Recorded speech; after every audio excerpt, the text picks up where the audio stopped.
Programme में एक बार फिर खुशामदीद नाज़रीन। इस वक्त पीपल्स पार्टी के सेक्रेटरी जनरल सीनियर सियासतदान नैयर हुसैन बुखारी साहब हमारे साथ मौजूद हैं, उनसे हम गुफ्तगू करेंगे। बहुत शुक्रिया बुखारी साहब वक्त निकालने का। सर, सबसे पहले तो इस वक्त जो खित्ते की सूरत हाल है उसमें हुकूमत के ऊपर अगर महंगाई की शरह आप देखें, पेट्रोल की कीमतों में इजाफा देखें तो बड़ी एक तनकीद भी हो रही है। सर, बतौर इत्तेहादी जमात सर, पीपल्स पार्टी हुकूमत की कारकर्दगी से खुश है और जो तनकीद हो रही है आप समझते हैं कि ये बड़ी जायज़ है?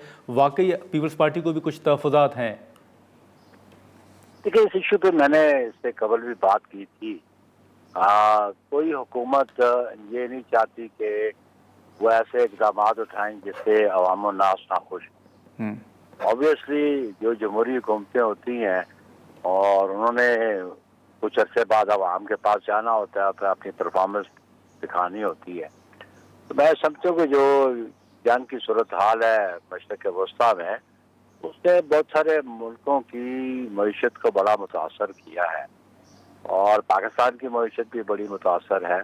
ठीक है। और मैं समझता हूँ कि इस पे कल जब प्राइम मिनिस्टर शहबाज शरीफ की मुलाकात हुई उनके साथ, प्रेसिडेंट के साथ, तो उन्होंने ब्रीफ किया उसको। हाँ जी।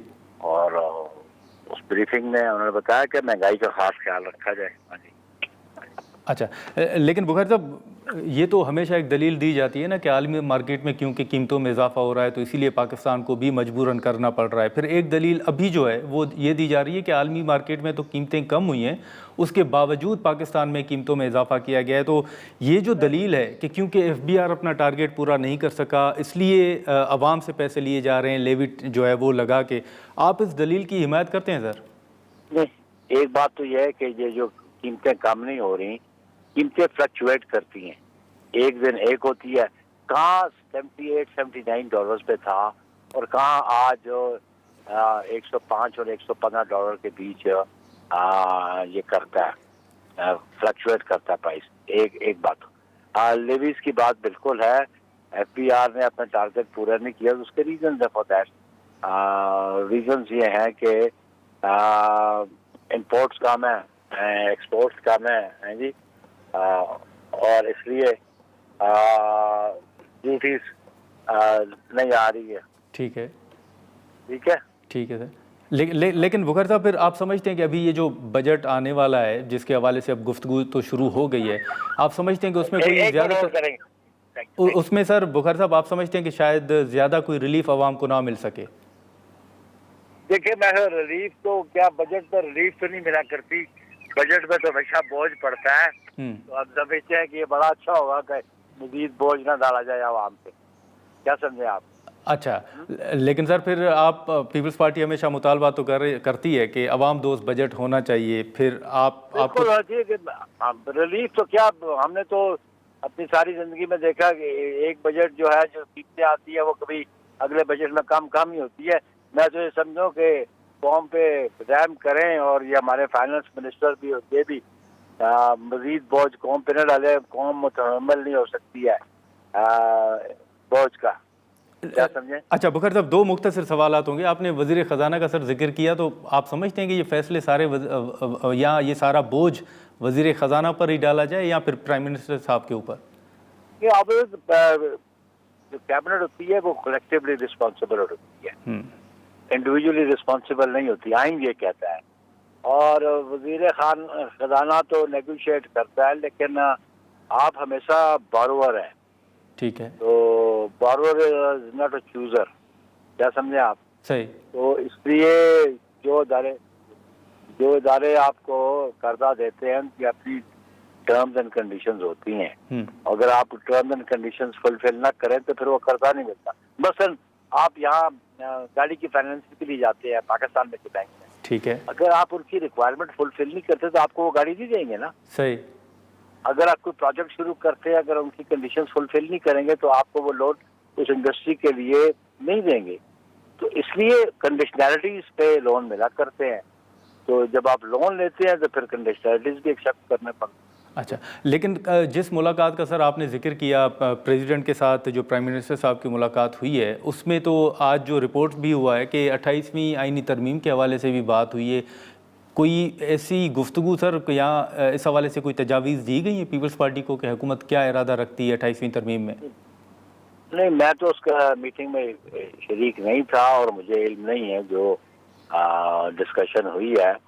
जब क़यादत मुनासिब समझे कि पार्टी की लीडरशिप को बुला के उनको ऑन बोर्ड लेना या उनको मुशावरत करना, तो फिर हमें हमारे इल्म में आएगी। सो फार कल की मीटिंग के कंटेंट्स जो हैं जो वो तो मेरे इल्म में नहीं। अच्छा, लेकिन सर खैबर पख्तूनख्वा का अगर हम जिक्र करें तो वहाँ पर जो दहशतगर्दी के अफसोसनाक वाक़यात में इजाफा है। अब आपसे पहले शेख वकास अकरम साहब से गुफ्तगू हो रही थी और वो ये कह रहे थे कि हम बारहा कह चुके हैं वफाक को कि वो हमें फ़ंड्स दें या जो मुतालबात हैं वो ताउन नहीं किया जा रहा। आप सर क्या कहेंगे ये जो दहशतगर्दी के अफसोसनाक वाक़यात? नहीं, फंड्स भी उनके पास हैं और फंड्स उनको जो बिले उन्होंने यूटिलाइज के साइड पे किए। इमरान खान की रिहाई के लिए फंड दें उनको, जो पहले भी फंड उन्होंने इस्तेमाल किए इमरान खान की रिहाई पे, जलसे जुलूस मार तोड़ है जी, सरकारी वसाइल इस्तेमाल करते रहे।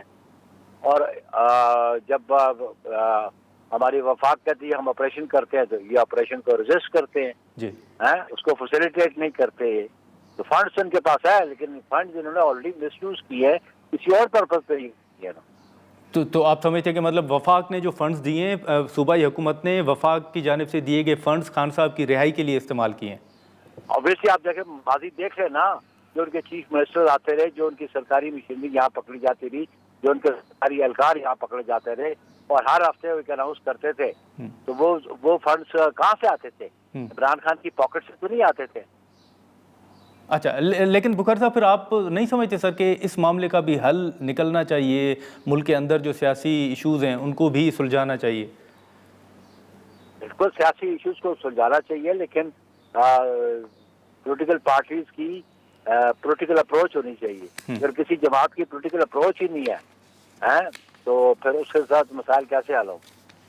अच्छा, चलें, ठीक है बुखारी साहब, ठीक है, बहुत शुक्रिया सर आपका वक्त निकालने के लिए। पीपल्स पार्टी के सीनियर रहनुमा सेक्रेटरी जनरल नैयर हुसैन बुखारी साहब की गुफ्तगू आपने सुनी। इस वक्त जो खैबर पख्तूनख्वा के अंदर दहशतगर्दी के अफसोसनाक वाक़यात में इजाफा हो रहा है, उस हवाले से शेख वकास अकरम साहब ने भी अपने मुतालबात सामने रखे और बुखारी साहब की तजवीज़ के मुताबिक या उनके मौक़िफ़ के मुताबिक जो वफाक की जानिब से फ़ंड्स सूबाई हुकूमत को दिए गए वो मिसयूज़ किए गए।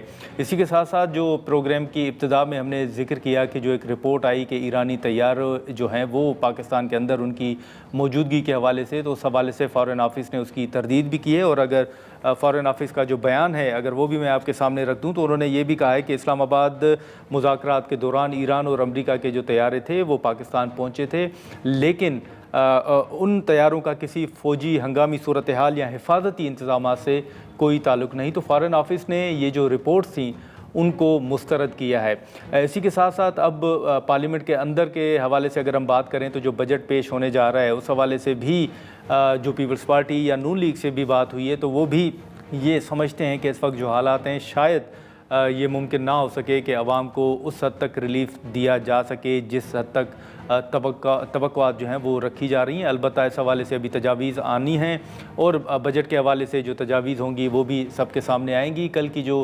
आसिफ अली जरदारी साहब और शहबाज शरीफ साहब के दरमियान मुलाकात हुई उसमें नैयर बुखारी साहब के मुताबिक कि 28वीं आईनी तरमीम के हवाले से कोई बात नहीं हुई। अब इस हवाले से बातचीत तो अब जो वफाकी वज़रा हैं वो तो खुल के ये बात भी कर रहे हैं कि कौन कौन से इशूज़ हैं जिनको वो 28वीं आईनी तरमीम के ज़रिए हल करना चाहते हैं। अब देखना ये होगा कि इस पर क्या पेशरफ्त सामने आती है। आज के प्रोग्राम में इतना ही, इजाज़त दीजिए, अल्लाह हाफ़िज़।